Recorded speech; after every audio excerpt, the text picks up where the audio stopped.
Wild, wild Wednesday, everybody. We are back. Getting into the middle of the end of the week. You are with this guy, the man and the host of this show, Sammy, the man McIntyre. We are back. Moving the Chains podcast. Repping my Raiders today because we've got a lot of Raider stuff to get to. Some chaos, some weird shit happening, whatever happened during the Pete Carroll era. Lot to get to. I want to touch on also, I didn't get to the Giants or the Ravens positions that are open because John Harbaugh got fired yesterday after 18 years. So I want to dive into that too. But first, my Vegas Raiders. My Raiders. I bleed silver and black. You guys know that. This year, to me, being a Raider fan, was one of the hardest years I've had to endure in my 15 years watching this team. And I've sat through the 8-8 years. I sat through the 4-12 years. I sat through the 0-10 Derek Carr rookie year. We got beat 52-0. I've seen it all. But this year was the worst. And then I heard reports yesterday, or Monday or Tuesday, that Brennan Carroll was running offensive line meetings. They weren't on the same page. They were both stubborn. They weren't playing young guys. So it just doesn't make sense to me. I was calling my dad Tuesday, I got off of work, and he goes, "What?" And I said, "Yeah, wasn't playing the young guys." A manager, Jim Baer, was like, "I thought Pete Carroll's a good coach." I'm like, "He is." But he got stubborn. He played his favorites. And it bit him in the ass. And he should have waved the white flag. He had $9 million in the bank. He didn't need to fucking do this. He didn't need to. But some guys just refused to tap out. That happened. So now we're stuck. And we got rid of him Monday. Got the news. And now we are on the clock. First overall pick. I feel like I'm such a fruitcake in a candy ass because every time I hear that song, ABBA, Fernando. God, I feel like such a fruit. But that's what it's leaning toward. Fernando Mendoza, which just sounds like a perfect Raider guy name, right? He's a Raider, I feel like. And if he's not, I'm going to throw my shoe and maybe kick some ass and lash out because that should not happen. We need a quarterback. About damn time to do it. We waited all this long. You need to do it tomorrow. Raider Nation is fed up, tired, and sick of this shit. Because if not, you guys know where I'm going to be at. Brown paper bag of shame again. I'm not doing it. So something's got to change. I saw a stat today that pissed me off. 14 head coaches since 2000. 14! That's embarrassing. And yeah, we could blame some of that on Al Davis and the weirdness that was going on. They had Gruden, and that pissed away, and then it just went downhill. I got that. But something needs to change. And I wrote a bunch of notes down today. It's great having you guys on, by the way. Is that I wrote this down. I think it was Vincent Galamiz. He covers the Raiders. Writes, I think he had a tweet put out. I screenshotted it today. Is that the next Raider head coach needs to be the right one who will bring a winning culture, stability, and a no-nonsense person. Forget plan B, C, and D that coaches that the team has to opt for since playing ain't fizzled out. And that's been the truth. And a constant losing takes a toll on everybody. And that is spot on accurate. Now, who would I think the Raiders should hire? Well, I know my guy Kevin Craner talked to me yesterday. Get John Harbaugh. Okay, here's my two trains of thought on that. One, no doubt brings stability, brings culture, gets that team on the right track.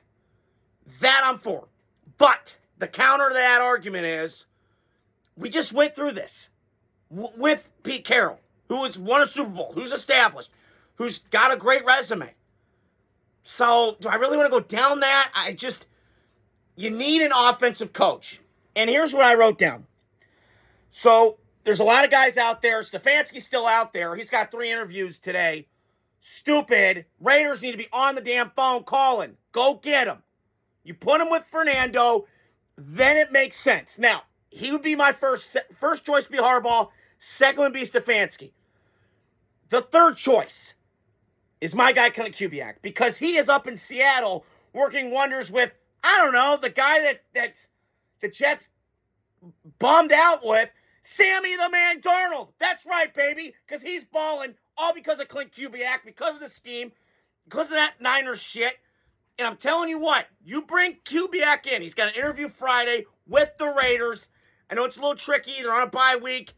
That and so forth. It might be a distraction for Seahawks. Who knows? I'm just hyped right now. If they get Clint Kubiak and that falls through, home run higher, because Clint Kubiak's going to bring this run-heavy, play-action, motion, timing route offense. Yeah, I've seen with the Rams, but I've seen with the Niners. Green Bay runs it. It's going to kick ass. Miami's putting some of this with Mike McDaniel. So they have to do that because offensive head coaches, Matt LaFleur's, your Sean McVay's, your Kyle Shanahan's, all these guys, Andy Reid's, it's rocket fuel for stability and growth at that position because the league is going offensive position. And it's not to knock the defense coaches, right? The D'Amicos, the Mike McDonald's of the world. They're kicking ass, taking names. They're great. And if you want to go defensive coach, that's fine. But you got to go young, right? You got to go D'Amico, got to go Mike McDonald. Some energy, some juice, some puff the chest out. Yeah. You need some of that. So I'm not against, and I've heard the rumors, it could be Flores, it could be Brian Daboll. That's a lot. It's a lot of volume. It's a lot of alpha. And I like Brian Flores a lot. Now, maybe learned his lesson the first time after the Tua debacle. Maybe he learned his lesson. I'm all for giving him a second chance. I don't think he's going to be blackballed, but who knows? But I want Clint Kubiak. Now, the other thing would be you can go Matt Nagy. Now, I said the Titans, I think, should go after him. I believe he has an interview with the Titans coming up. That makes more sense to me. Pair him with Mike Borgazzi. He's the GM. They're both to Kansas City together with Patrick Mahomes. They might have that guy in Cam Ward. Maybe. So that could be an interesting kind of dynamic. But you better draft Fernando because I saw a stat today. Out of the 14 quarterbacks that are playing in the playoffs, 12, and I wrote them down, are first-round picks. And first-round pick, you want to make the playoffs? You find a good elite quarterback. Great quarterback play elevates good teams. Now, we can debate whether a lot of these guys are elite. Bo Nix, Josh Allen, Jordan Love, Justin Herbert, Bryce Young, Caleb Williams, Drake May, Trevor Lawrence, Sunshine, C.J. Stroud, Sammy the Man Darnold, Matt Stafford, Aaron Rodgers. We can debate all day about that list and what you want. You can. But they're all first-round picks for a reason because they're that talented. This one's just shitty places.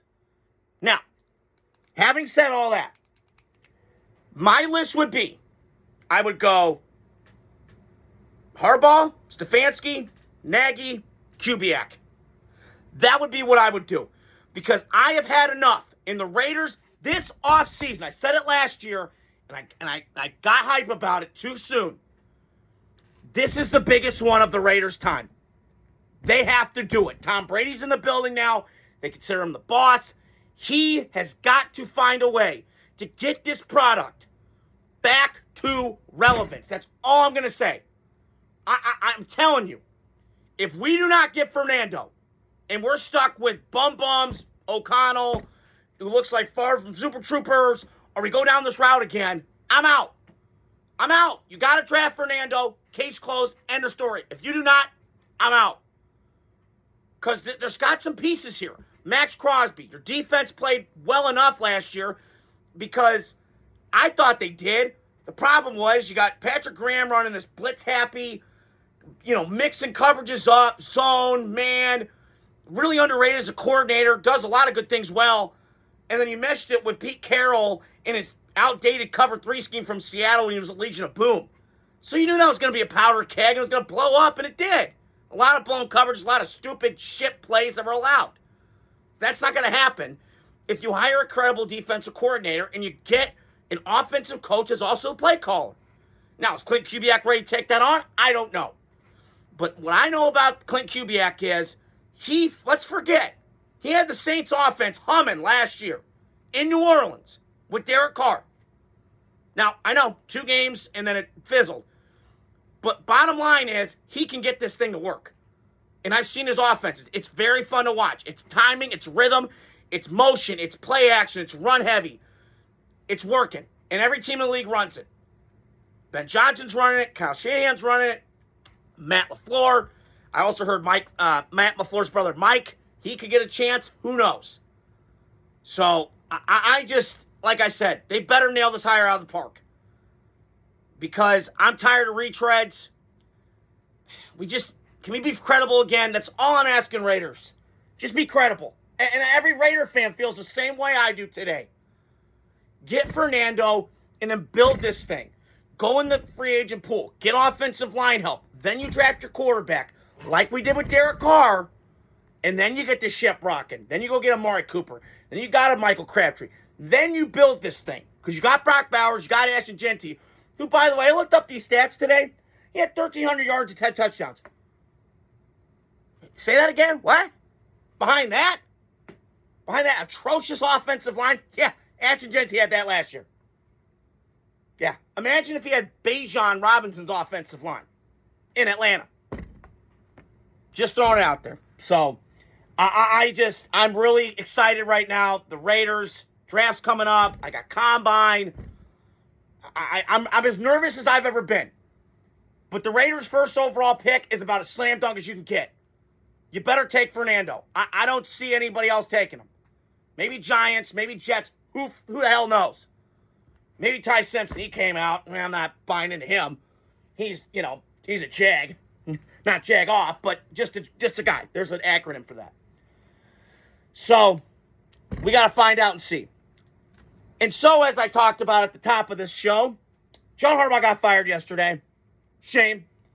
I know a guy at work. He's a Ravens fan. Max Lawson's a Ravens fan. I saw his Instagram post. I feel for you, brother. Feel for all the Raven fans today. It's a shame. And they had a great run. They won a Super Bowl. They went to the playoffs a lot. I think 12 out of 18 years. They always were on run. They are kind of like the Packers of the AFC to me. Got close. Small market. Baltimore is relatively big to Green Bay. But just well run, develop, draft. They have high-end players. I think the last 2 years they've had the most Pro Bowlers back-to-back years. But something was missing near the end. And I just think it's time. And this is not a shot at John Harbaugh. You know, the Broncos would do this with Elway. They just felt, hey, it was time. We got to move on. You've been here. You got it done. We got to move on. Now, they have blown it in the playoffs, no doubt about it.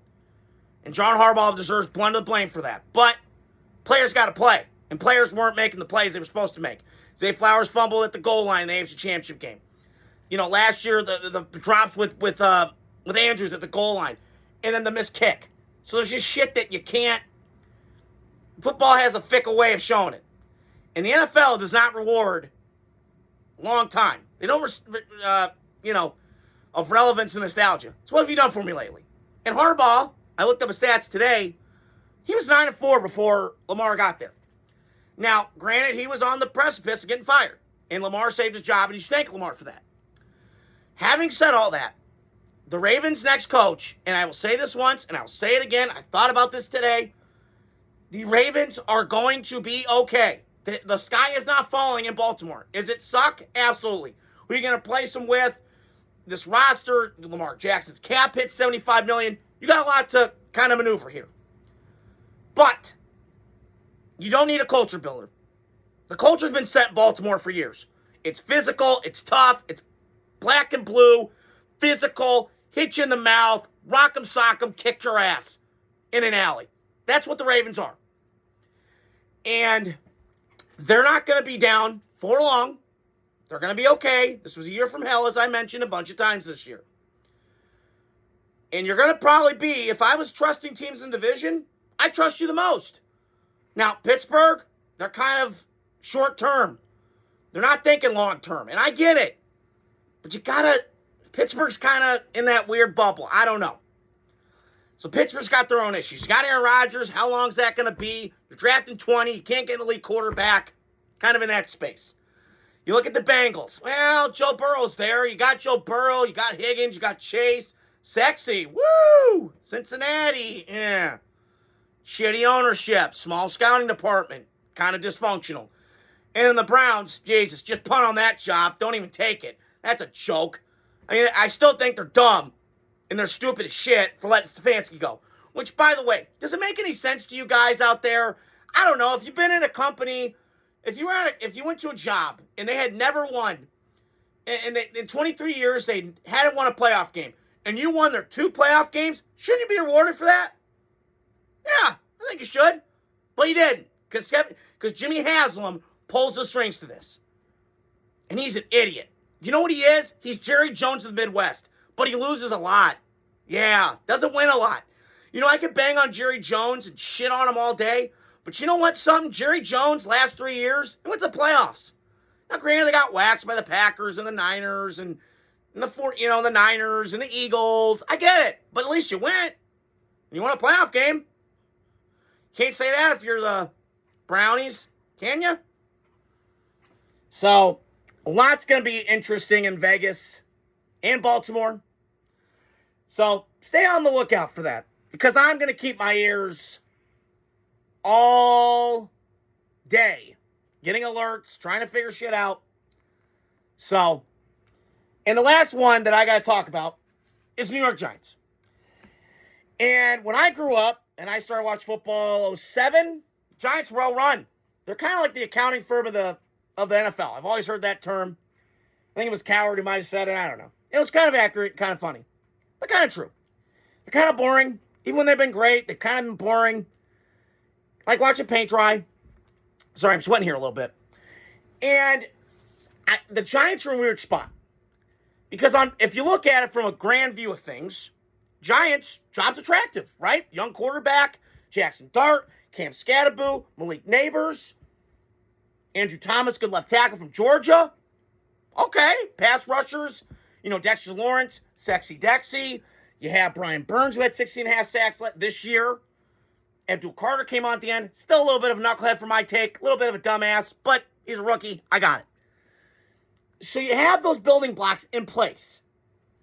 So I was thinking today. Now, I want the Raiders to take Stefanski, but if that doesn't happen, I think he would be the best case scenario for the Giants. And here's why.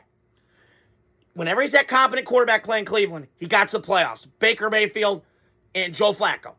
Okay? So he can work with different styles of quarterbacks and make it work. The second thing is, I think he's going to bring credibility to the Giants. He's going to get them to right. And I think Jackson Dart, it's going to be hard because his style, he's like Evel Knievel. And John Gruden said this on his quarterback class. He is Evel Knievel. There's no doubt about it in my mind. That's what Jackson Dart is. But I do believe Kevin Stefanski's got enough fire in his ass to put it there and say, hey, you know what? Your way did not work. It hasn't worked. You're in the blue tent more often than a hospital patient. You've got to play my kind of football, which is play smart, still play with that competitiveness and edgy, but just play smart and slide. That's all we're saying. So the Giants, and you look at the division, the Giants' issues are more GM-based than owner. And that's all it is. Now, time will tell what the Giants do. They're fascinating because that's a promising thing you could get. Because I'm looking ahead. You got a last place schedule. Division's kind of mid. So look out for the Giants. They're an interesting read. So that's all I got for you guys tonight. It was a packed podcast for you. I just had to get a lot of thoughts out about the Raiders and just what we got to do. So hope you guys are doing well. We got college football tomorrow night, NFL this weekend. Hope you guys are doing well. Adios. Godspeed.